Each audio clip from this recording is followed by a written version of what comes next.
كده يا وليه؟ ابقى خطب المحكمة يا حبيبي يا سافل يا دنيا بتاع النسوان. مش كفايه اللي حصل لك يا وليه؟ وانت عايز حسن الروان تاني ولا ايه؟ حسن الروان انا؟ طب انا اوليه؟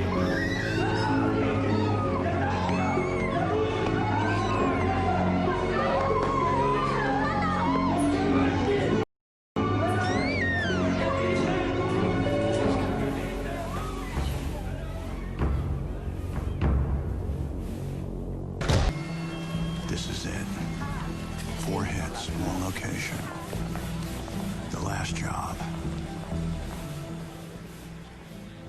Purpose of your visit to Bangkok, Mr. Vincent? Holiday. اسمي مريم بن يحيى، من مواليد 1966، عايشة دابا في مدينة الرباط. تعرفت على زوجي في مدينة فاس في سنة 1986. الوقت اللي تعرفت على الزوج ديالي كان العمر ديالي 20 سنة. تزوجنا بطريقة يعني تقليدية، ولكن كان حب، يعني كان إعجاب من الطرفين.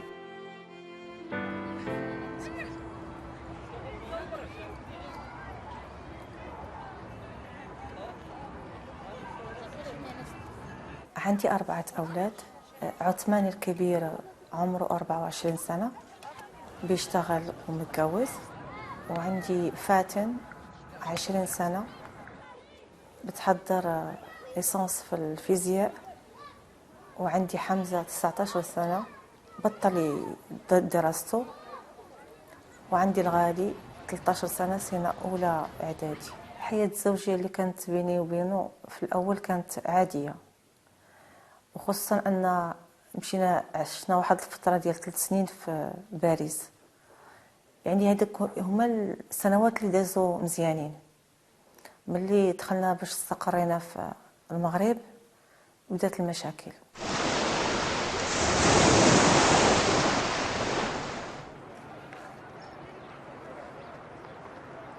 بالحكم العمل ديالو كان دايما عنده دعوات عشاء ولا غداء خارج البيت. كنت يرجع متاخر، خاصني ما نهضرش، خاصني ما نقولش فين بقيتي ولا علاش تاخرتي. دوك يوقعوا المشاكل.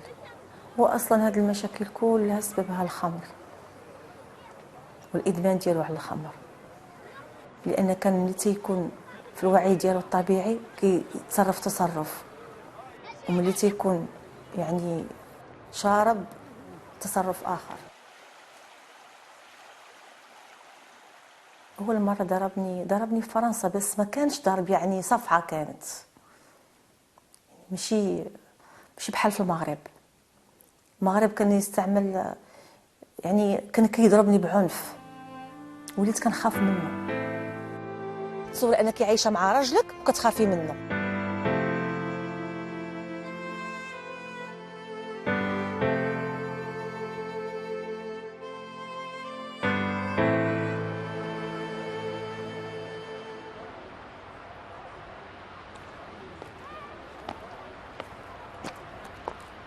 رد فعل اول صفحه يعني ما تقبلتهاش، ولكن كانت معايا اختو قالت لي لا راه عادي، يعني عادي الزوج يضرب المراه ديالو، كان كيغير عليك. هي كتبرر دائما ديك الغيره، كيضربك حيت كيغير عليك، وانا ما كانش كيغير عليا لا.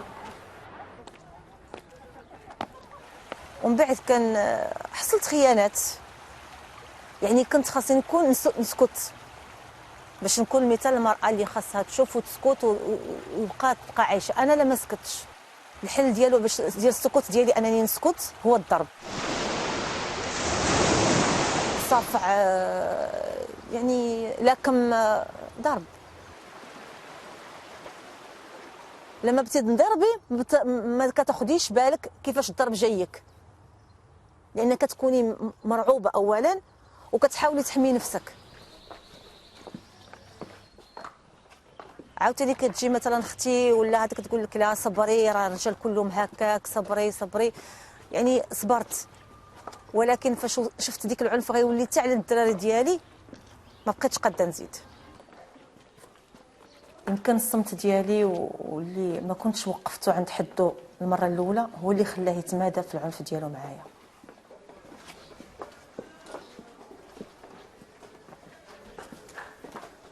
يعني مرات كنت كنتساءل واش انا في كامل القوه ديالي العقليه، لان اللي كنت كنشوفه يعني شي حاجه اللي ما يتقبلهاش الانسان. واحد في الليل كيضربك، كيشتمك، كيسبك، يعني كيمارس عليك العنف بجميع انواعه.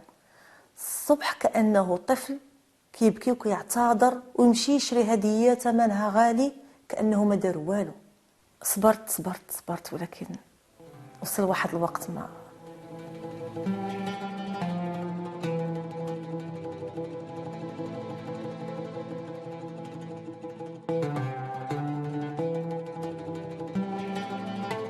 اثناء الحمل ديالي بحمزه تعرضت منه بعنف شديد. كان تيمارس عليا العنف، ولكن هذاك العنف كان شكل اخر، لان خديت الضرب حتى ما بقيتش عاقله على راسي فين انا.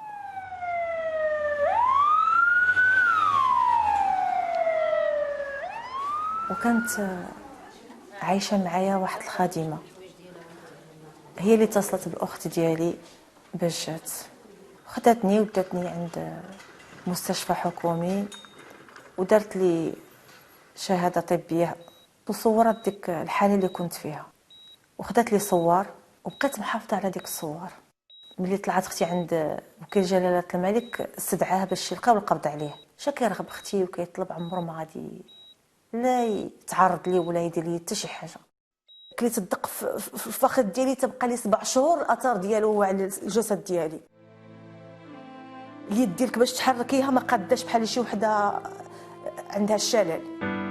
بعد ما كان دار تعهد انه عمره ما يمارس العنف عليا، رجعت وعشت معاه، لان ما كانش عندي لا سند معنوي ولا حرة ماديا. وما كنتش عمري نهضر في هذا الموضوع لو انني شفت داكشي اللي تعرضت له. ولدي حاليا كيدفع الثمن ديالو، هو اللي كان في بطني، به كنت حامل.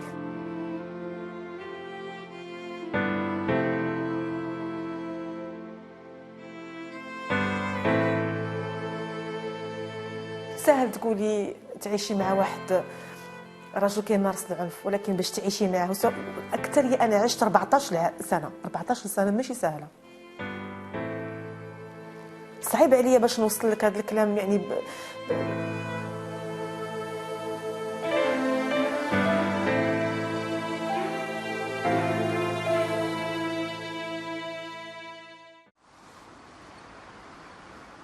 اللي خلاني مصممه على الطلاق هو من غير العنف اللي كان كيتمارس عليا، كانت الخيانه الزوجيه.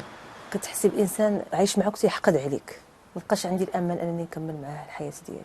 الخيانه كانت عنده باستمرار. كانت بعض المرات في البيت ديالي كنت حامل بحمزه، كان عنده عشاء اعمال، تاخرت شي 3 ديال الصباح. واحد الساعه داخل، والمفاجاه ديالي كانت كبيره انه داخل ودخل معاه سيده معاه في منزل الزوجيه. طردتهم.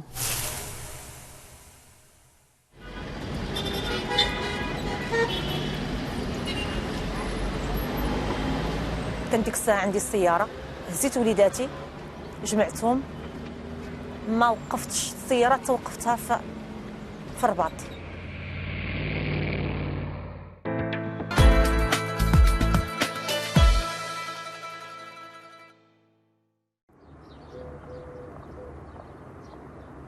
لما قررت اتطلق كانت مجموعه عوامل تجمعت: العنف، الخيانه، سوء المعامله، ويعني ترى بغينا نقولوا النصب.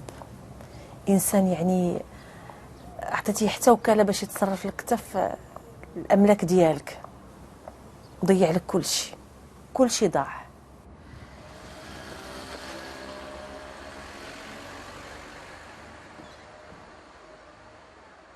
عاده الطلاق في المغرب، خصوصا لو كانت العنف قائم وماشي سهل باش يتم الاثبات ديالو. كنحمد الله ونشكره ملي بغيت نطلق كان عندي الدليل لاثبات الضرر اللي كنت حاسه به، لان لو ما كانش معايا ديك الصور كنت غنتعذب بزاف باش ناخذ الطلاق ديالي. اقرب الناس كلهم كانوا ضد الفكره، وحتى واحد ما كان جنبي. يعني زبونات في المحل لقيتهم بجنبي وما لقيتش خوتي اللي خصهم يوقفوا معايا واللي عاشوا معايا المشاكل. لا، ما عنديش شكون اللي غادي يوقف معايا الا الله سبحانه وتعالى.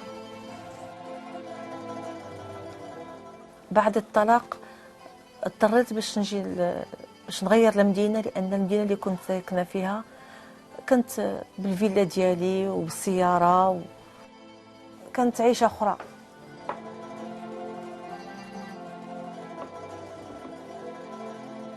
غيرت المدينه، جيت لمدينه الرباط وبديت من الصفر.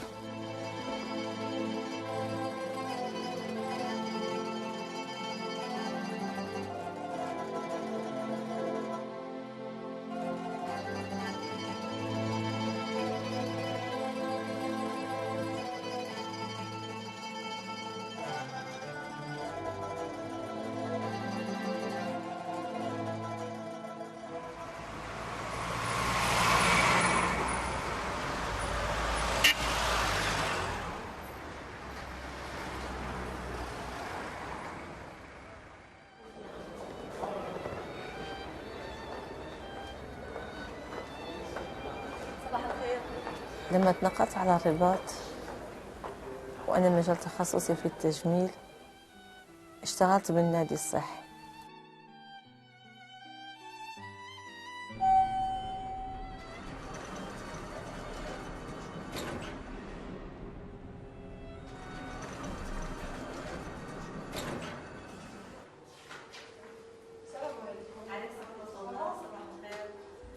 كنت مشرفة على تنظيف البشرة والمساج والتخسيس. الحمد لله في المهنة ديالي ديال خبيرة تجميل الحمد لله كفاءتي مزيانة، ولكن ما جيتش وصلت سهلة، لكن الدخل ما كانش بيكفيني،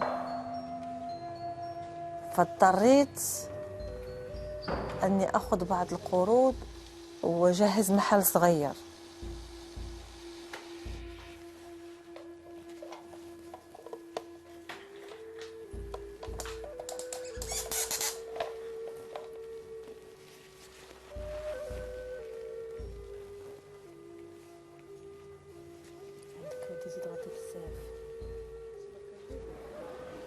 شدي منديل الكتالوج وشوفي انت كاين هاد التشكيلات هادي غتكوني غير على خاطرك.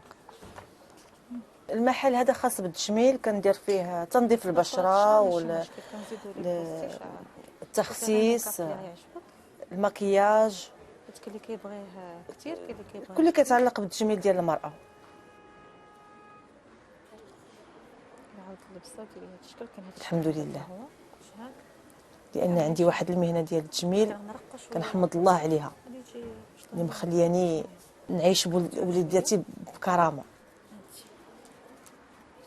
اللهم لك الحمد على كل شيء، ولكن الواحد كيعيش عيشه متوسطه، ما نقدرش نكون عايشه بحال اللي كنت.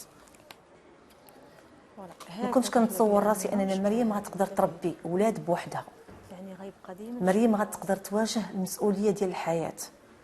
كان كلشي كيبان ليا صعيب، والطلاق ما كانش سهل. يعني طلقت ارتحيت من واحد الجهه، ولكن عانيت من حاجات كثار، لان بيدو حتى العنف، حتى الطلاق من بعد العنف راه ماشي هو الحل النهائي، لان كتبقاي ديك الوليدات مراعياهم، خايفه عليهم، منك الاب ومنك الام، خصك يقراو، خصك ياكلوا، خصك يشربوا، خصك يتكساو، عندك ينحرفوا لك، عندك المخدرات، عندك بزاف د الحاجات. يعني راه الطلاق ماشي هو حتى الحل الجذري لديك العنف.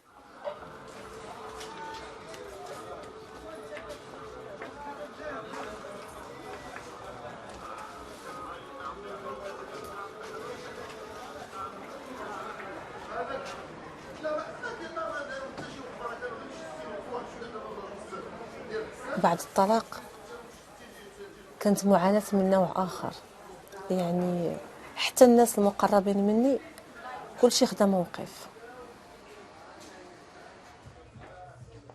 الطلاق بالنسبة لهم عار، بحال ارتكبت شي جريمة. كل واحد ورا وجه آخر، يعني حتى اللي كانوا كيجيو كيدعوا لي واحد المحبة صادقة وكل شيء بان على حقيقته.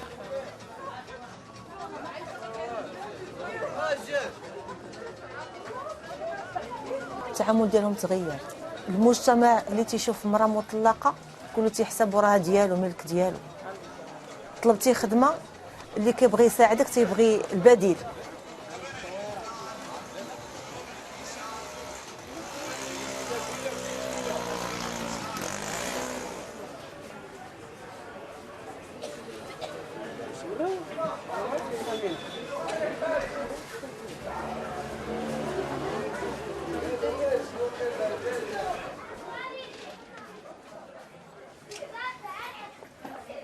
مريم ملي كانت مزوجة كانت عندها وعندها وعندها وعندها، دابا ظروفها تغيرات.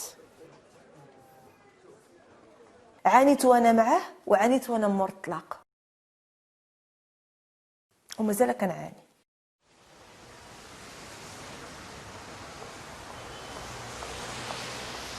من بعد الطلاق ديالي جاني اكتئاب حاد، وكان من الصعب عليا باش نواجه المشاكل اللي صدفاتني. شفت طبيب نفساني وبديت كناخذ عنده جلسات باش نحاول نخرج من الازمه اللي صبحت عايشه فيها.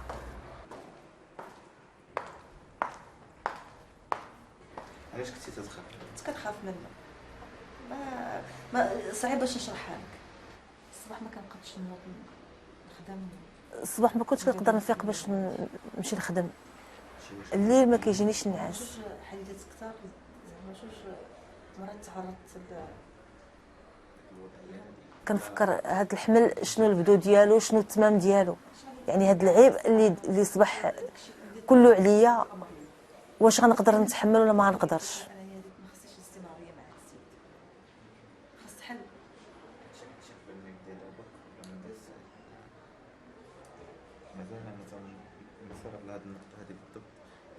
وبديت كناخذ الحصص ديالي عنده، وبديت كنتبع العلاج ديالي عنده، وما كانش كفايه. يعني تحملي راسك واحد الذنب لداك الشيء اللي وقع لداك السيده. لكن ملي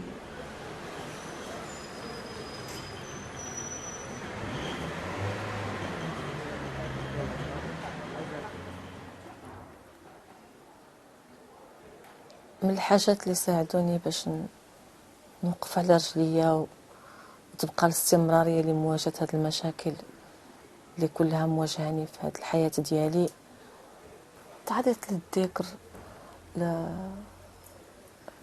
كنمشي للزاويه كنذكر، ملي كندخل ما كاين هي الذكر، سلكة القران. خديت الورد، هذه تقريبا سنتين باش خديت الورد ديالي من الزاويه البوتشيشيه. ملي خديته وانتظمت في ديك الورد ديالي معاهم، وكل جمعه تنمشي باش نذكروا، حسيت بواحد التغيير في الحياه ديالي.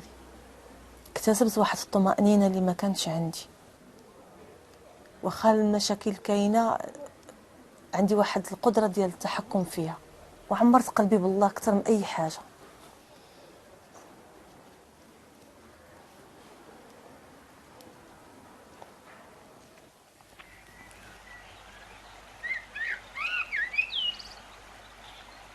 بعد الطلاق تقدموا لي ناس بغاو الزواج بيا، ولكن ما عنديش استعداد باش نعاود ناخذ واحد التجربه اللي غتكون فاشله، لان فقدت الثقه في انني نعول على شي انسان انه هو يمكن يكون سند ديالي، وانا ما تنشوفش راسي مازال عندي ما نعطي لشي راجل اصلا.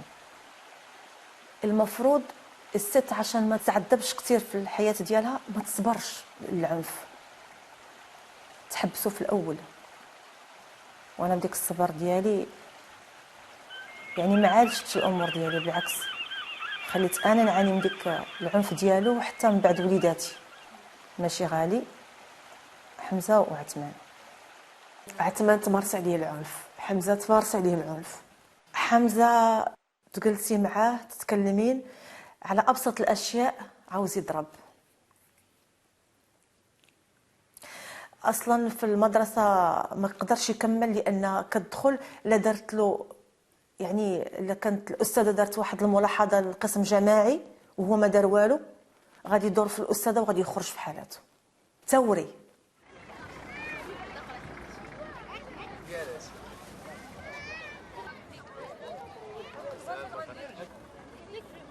بنتي فاتن طريقه التعامل ديالها مع الجنس الاخر يعني دائما متخوفه منهم، وتنخاف انها يدير عندها واحد يعني يخليها ما عمرها تفكر تزوج.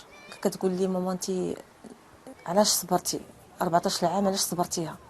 وكنتي من الاول عرفتي توقفيه ما تكونيش وصلتي بحال هكا وتعذبتي بحال هكا. طلقت خالي كان عمره 3 سنين، ما عاش معاه بزاف، ما تعرفوش اصلا.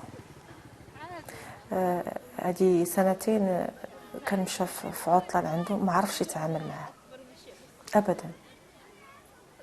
ملي كيمشي عند شي صديق كيشوف الطريقه ديال التعامل ديال الاب والام ديال الصديق ديالو كيتألم لان هو محروم من ديك الجو العائلي وديك الطريقه اللطيفه اللي كيكون كيتعامل معها ديك الاب والام.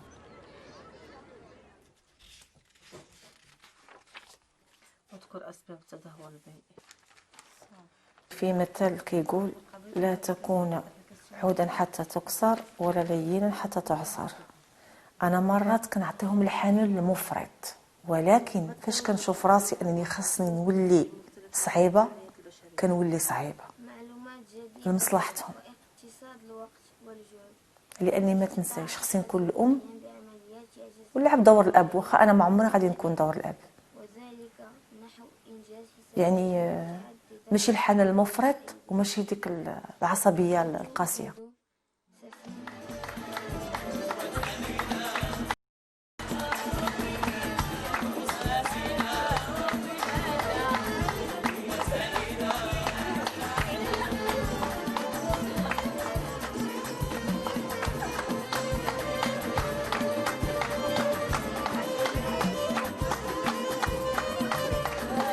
الشغل ديالي الحاجه الوحيده اللي كتخليني ما نفكر لا في مشاكلي ولا في المشاكل اللي عندي، لان الشغل ديالي كنسى اي زبونه كنعيش معها الحاله ديالها. كنشتغل على الزباين ديالي تنكون عايشه معاهم ديك اللحظه الفرح ديالهم.